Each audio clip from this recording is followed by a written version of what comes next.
Ladies and gentlemen, boys and girls, warshippers of all ages, I am SeaRaptor, and it's time for more Scuttlebutt.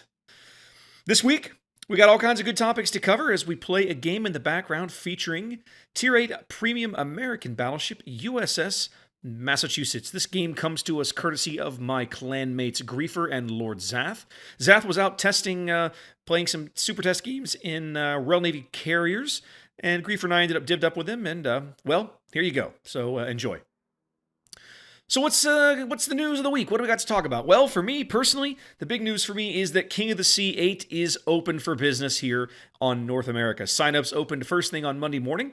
They run through next Thursday at midnight Eastern. That's Thursday the 28th of February. So by the time you see this video, you'll still have a full week remaining to sign up. You only need 9 players to get a roster together, and then rosters have no upper limit.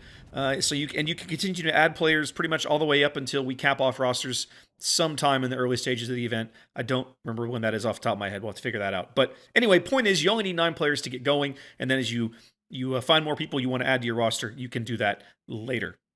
We have about 20 teams signed up right now as I record this on Thursday evening. So we're looking like a pretty good, healthy bracket. And we've probably got another, I'd say at least another 10 to 12 more that we expect to hear from in the next week, if not sooner. So we should have a pretty good sized field here on NA. I think our record for signups was 45. And we may not hit that. I don't really know. It's up to you guys, right? More people come and play. But we'll see what happens. We have made some minor changes to the team rules. Once upon a time in King of the Sea, well, historically, King of the Sea, I should say, has been capital ships, has been 2 battleships, 1 carrier limit. That was all you could take. We've opened that up to a little more flexibility this time. You now have 3 capital ship slots. One of those can be a carrier if you wish it to be. In other words, if you don't want to take the carrier, you can take a 3rd battleship, and the rules permit you to do that now. We're not really sure if this is going to become a thing, if certain teams will try it on at all, but we wanted to leave people the flexibility. Our opinion, or maybe more of a wish, maybe our wish is that there's certain maps or certain team compositions that a team might look at and go, a carrier's just not worth it against that. Let's take an extra battleship. So teams now have that flexibility. Of course, flip side of that is if you're going to lose the carrier, you've got to have another some more reliable spotting, right? You might have to up your destroyer contingent to make sure you have the ability to spot targets. So we'll see what happens. I've put together a bit of an ad, a video ad that we're passing out to some of the North American streamers here that should be running. So keep an eye out on your favorite streamers. You may see that encouraging you to sign up. So for you guys that have signed up, we appreciate you. If you haven't signed up and you're intending to sign up, you got another week, but don't tarry too long. And if you're not interested in signing up at all, well, that's fair. Competitive play, I realize, is not for everybody, but we would ask that maybe if you have some time over the first few weekends in March, that you pop on over on Twitch and check us out as we're casting the event. I had the good fortune today of being a guest on the Warships Podcast, talking about King of the Sea for a little while, and then we talked about a variety of other topics. I think we probably spent the longest talking about arms race and ranked. A really good conversation. Kalorn, Arun, and Venecer are fantastic hosts, so if you guys don't listen to the podcast, I highly encourage you to go check it out. It comes out every Thursday, usually Thursday or Friday. It's a fantastic companion to your commute time or gym time or any time else that you just need something to occupy your ears and your brain while you're doing something else. So I really enjoy hanging out with those guys. They do good work. Kalorn has been doing fantastic work with the podcast for well over 2 years now. So definitely check them out. And if you really like what you hear, the guys, they have a Patreon page. I'll put links up to both of those. Definitely throw them your support because they are a fantastic community resource. Today, this morning, we saw the release of the latest round of Hotfixes, Hotfix 8.0.3 here. This one, I think, was probably even a little less expected than the previous 2. They've already started tweaking a bit with the balance between attack aircraft and destroyers. Now, this was something that has been root of many complaints over the last few weeks, so it's not surprising to see them doing this. I think just the speed at which they're doing it and how they're going about it was a little surprising to me. I didn't expect them to come out with it quite this quickly. Bottom line is that attack aircraft now take longer to set up their runs. They're maybe a little less accurate if you don't give yourself enough time. In theory, that means that the constant rocket spam on high tier destroyers should be, and I'm using quotes here, a little more tolerable, a little less accurate, a little less of a threat. They've also done this at the same time that they've literally gone into every single ship of the game and given it a blanket buff to its aerial spotting distance. Every ship in the game essentially lost 20% right off the top of their aerial spotting radius. For destroyers, this is handy, right? Because it basically makes you harder to spot. And it means that the carrier will have less time to spot you, get that rocket strike off, and try to get rockets in that first pass. He'll have to spot you. Okay, there's a destroyer, and then get turned around and lined up for a run. And probably by the time he starts his attack run with a set of rocket planes, he won't see you, right? He's going to start the attack run farther back where he can't see you, and by then he doesn't know, are you still there? Have you moved? What's your orientation? Are you full speed, half speed? Whatever. So it gives the destroyer player a little more counterplay there. I like that theory. The other thing it really does is it brings cruisers back out of the shadows a little bit. Cruisers have been kind of also in a bit of a tinder spot the last few weeks with, all of the global nerf to AA ranges, but nobody had their aerial spotting detection nerf to go along with it. So you had exceedingly fragile ships like, say, HMS Minotaur, that once upon a time, their AA range could either match or even extend past their aerial spotting range. That has not been the case for several weeks now. There was a fairly decent gap between those two. Now it's gone the other way. Now the AA range extends far past the aerial spotting range. So, it's good for the cruiser. It might feel a little punitive to the carrier. We're gonna have to see how this all plays out, right? The spotting range changes. It puts a lot of these ships back to where they were previously, so that's going to feel good to the cruiser. But is it a good place to be? I think it's too early to tell. I think for some carrier players, it's going to feel overly punitive, especially against a ship like a Minotaur or Worcester, where you won't even see the thing until you're already well inside its AA bubble. And a really solid or good cruiser player will just simply keep his AA turned off until you spot him. Then he'll turn it on, and then the pain begins as you try to get away from him. Or if you try to push on through the attack, it probably just gets worse from there. So we'll see. My personal gut feeling on this is that the aerial detection blanket change is too much, that they're going to have to step this back for certain ships, and eventually they're going to have to go in and play around with these values on a ship-by-ship basis. I realize they didn't want to wait and try to do that now, so they've just taken a cut off the top, right, for everybody. But I think in the end, to get the balance right, you're going to have to go back in and spend the time. Also, some nerfs to midway torpedo bombers. I'm not 100% positive this was necessary. Not only did they nerf the alpha damage, they nerfed the flooding chance. I don't have the numbers. We don't have the data, right? I don't know what data's in front of them telling them that midway needs this nerf, but to me, it doesn't feel necessary. Especially given that the flooding mechanics are changing literally in less than a week. Literally, the patch comes out on Wednesday that's going to rewrite the book on flooding, and here we are nerfing flooding. I'm scratching my head at the timing of that. It doesn't make sense. I'm just mind blown, right? Can't explain it. There were some buffs to Enterprise, and a variety of changes, and you can read through those. Really nice to see one of the Tier 8 carriers getting a little bit of love, given how challenging they are to play from bottom tier. And on the other hand, premium carrier HMS Indomitable, Tier 8 premium British carrier that's currently undergoing testing, did have quite a bit of changes made to it today. Indomitable has been drawing a lot of attention amongst the CC Corps because quite a few of us have had some frankly, some pretty sick games in her.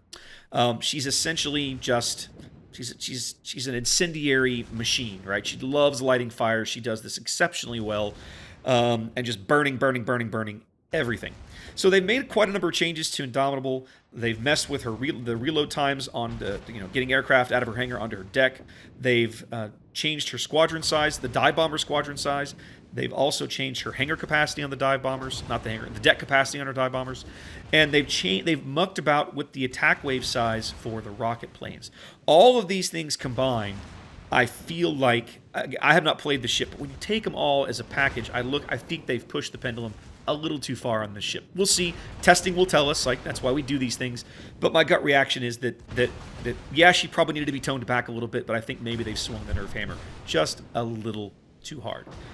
overall, this hotfix, to me, is the first one of the hotfixes to come out since 8.0 that feels maybe a little overly punitive, right? Like I said earlier, we don't know the data behind it. We don't have access to all the data that Wargaming does, so we don't know this. I don't know what's driving the Midway nerf, as an example.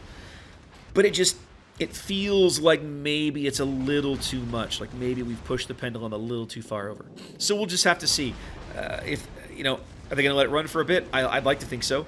8.1 is coming on Wednesday, and we'll talk about that in a minute. That's the next topic. And I suspect we'll probably see an 8.1.1 somewhere along in the middle of that patch cycle that makes some more tweaks to carriers as well as we get deeper inside this. The developers also laid out a roadmap to some of the carrier changes that they intend to make over the next few months. Yes, you heard that right, months. I'll put a link in the video description down below. The short version is that it's a list of many of the same complaints we've all kind of been hearing about and talking about for several weeks, but it's nice to see them all packaged up into one place and the developers acknowledging, yes, we hear you, we agree that these are issues, this is what our focus is. But the roadmap itself kind of stretches out a ways, almost all the way to like May, 8.4, which should be May. So, yeah, it's going to be interesting to see what they decide to prioritize, how that's all going to work out, and so on. It's a good read. You should check it out, and I'll throw the link down below. So as you watch this, it's Friday. It's, let's see, what's the date? It'll be Friday the 22nd of February. 8.1, the next major patch, releases next Wednesday. By the time we talk again, it will be upon us. PTS patch notes are available. I'll throw that link down below. The major things coming out of this patch is radar's getting changed a bit. There's kind of some normalization going through with the ranges and everything. Flooding is being completely redone. All ships will now have a bow and a stern section capable of flooding, and a single flood will do radically less damage than it does right now. Even 2 simultaneous floods will not equal the incoming damage that a single flood leaves on a ship at the moment. So it's going to make damage control usage a lot more of a player decision, right? Like, most people right now will let a fire or 2 fires burn because, well, you're just waiting for that flood to come, whether it's a carrier torpedo or a destroyer torpedo, especially if you're just playing a lot of Battleship. You just let the fires burn, that's all 100% healable damage anyway. Now, maybe you're not as concerned. Like, maybe taking a flood is not the most horrible thing in the world because for years it's been just horribly punitive to flood, and fires have been kind of fires suck, right? But now it's kind of, they're pulling flooding back to where it's like, well, floods and fires suck, but they're not a single flood is not a catastrophic thing to your ship. So we'll see. I think, again, in the long run, I like this. It increases some of the tactics of the game. It should make flooding damage more prevalent at basically all tiers. Because players might just go, I'll just let that flood run, especially if you take the anti-flooding flag, or you've got basics of survivability, or if you stack those two up, especially if you've taken the mods, or even I think it's the Montana legendary mod that reduces flooding by like 70%, right? So if you take that and stack some flags on top of it, the flooding might literally last 15 seconds or something, right? Who cares at that point? Yeah, I mean, yeah, it's going to hurt a little bit, but that's all. Again, flooding damage is 100% healable, so you just shake it off. What else is coming in 8.1? One of the big things that I know about, tournament spawns on all maps that have a tournament spawn available to them now have carriers spawning. The carriers appear literally all the way on the extreme edges of the map. This is something that Wargaming worked with us on after it became clear fairly quickly, both at Wargames and playing random battles, that carrier spotting in the new mechanics was far, far too quick in organized play. So this is kind of the interim hotfix that we've come up with in conjunction with one of their lead map makers, Mimi Missile, who's fantastic. The EU guys have got a great line to her, and we all gave her a little bit of feedback that said, yep, we love this change. Please leave it in. So if you're planning on playing in King of the Sea, be advised that your carriers will not be spawning where you're used to. They're going to have a little bit extra time to get their planes off the decks and into the game early on. That's definitely coming. You can see that you could have seen it on the PTS the last 2 weekends. PTS for 8.1 is over, so if you missed it, well, you'll see it soon enough on the live server. What else has been going on? Well, I got to talk about something that really is not really wargaming related. It's more of SeaRaptor related, and I'll try not to get bogged down here. I'll touch on this for just a few minutes. I wasn't really feeling Warships this week. I've had my head kind of in all the King of the Sea prep I've had going on. I've had a couple of videos I've been making a little bit of progress on in the background, builder's trials for Leone and that sort of thing. But I wasn't really feeling ships in general. I got to my Tuesday stream and was kind of, not really. I almost talked myself out of it, but I went on the air and I had a great time. Community really bucked me up. Fem sent me a fantastic raid when she was over. I passed the level on to Krieger when I was done. It was a good time. But Tuesday morning, Those Who For You posted a video about population levels in the game. There's been a lot of chatter in some of the CC channels and other places lately about, obviously there's fewer people logging in every night, and it's like, when you look around, it's like, well, okay, we're just coming off a major snowflake event, and people maybe are taking a break or whoever, and of course, a lot of people are probably taking a break for the patch. I mean, I don't blame them, right? In this kind of chaos, not everybody wants to play. I get it. But the bottom line was that Zoop took a statistical analysis of population over the the month, the week, the year, and so on, and also took a quick look at historical trends, because the game's online population ebbs and flows seasonally and in correlation to major events in game, as you would expect. There was a lot of discussion around this video. It posted a pretty long Reddit thread. There was a lot of discussion about it on the official forums, and I wandered into the thread on the official forums to kind of look around. This was my first mistake. My second mistake was, I guess, believing people came to this topic with an open mind and were actually interested in discussing things. And if I'm being a little unfair, right? There were people I found in this discussion that I interacted with that who didn't fit that description, right? And we had good back and forth. But by the end of the thread, or by the time I ended up leaving the thread, somebody had essentially just started calling me a shill for wargaming. And I just packed it in at that point. It's not worth it for me to engage with people whose default position is not to attack your argument, but to attack the person making it. If I post a video, or I post on the forums, or I post on Reddit, or I make a tweet or whatever, and you don't agree with what I'm saying, that's great. Like, I'm not perfect, and I don't know everything, and maybe you have data I don't, or maybe you have a different position, or a different belief, or a different experience. That's fantastic. Let's have a conversation about it, right? And you can attack my argument all day long. You can say, that argument is BS because of this data and this data, and all, great, let's have a conversation, right? But as soon as the attack devolves into something personal, you start attacking like my integrity or me as a person, I'm done, right? I just don't have time for this. It's clear to me at that point that you aren't interested in having a respectful back and forth. This is a recurring problem. Like this is something that you see all over the internet, all over the world these days. People seem unable to separate a person's position from the person itself. A position on a topic, whatever the topic happens to be. And it's something that, in my experience, this is a skill you have to be able to have as a professional in the working world. I've sat in rooms with meetings with people that I liked personally, but I have to take them to task or go to come to blows with them verbally over something that has to do with the job that I have, the task that I'm performing. And then later on, once meeting's over and we've all come to an agreement of whatever we're working on, we go out and have a beer and we laugh and we're just people again. And in my mind, that's how it should all work. Especially guys, when we're dealing with something as unimportant in the grand scheme of everybody's life as a video game. I happily respond to comments in the YouTube channels. Like here below the video, everybody that responds, I try to engage at least a little bit, even if I just say, hey, I agree, or no, I don't agree. Something, right? Same with forums or Reddit or Twitter. Like, I enjoy discussing the game. I love it. If you disagree with something I said this a minute ago, fantastic. I love the conversation, right? And I've changed my mind before. I've had people convince me of something that I didn't believe coming into a conversation. But the instant you start attacking the person making the argument because of something they've said about a video game, ain't nobody got time for that. I'm done. That's just me. Just know that about me going in. All right, replay's wrapping up now. So you can kind of see here we've managed to not lose, and I don't call this a resounding win, but it is a win.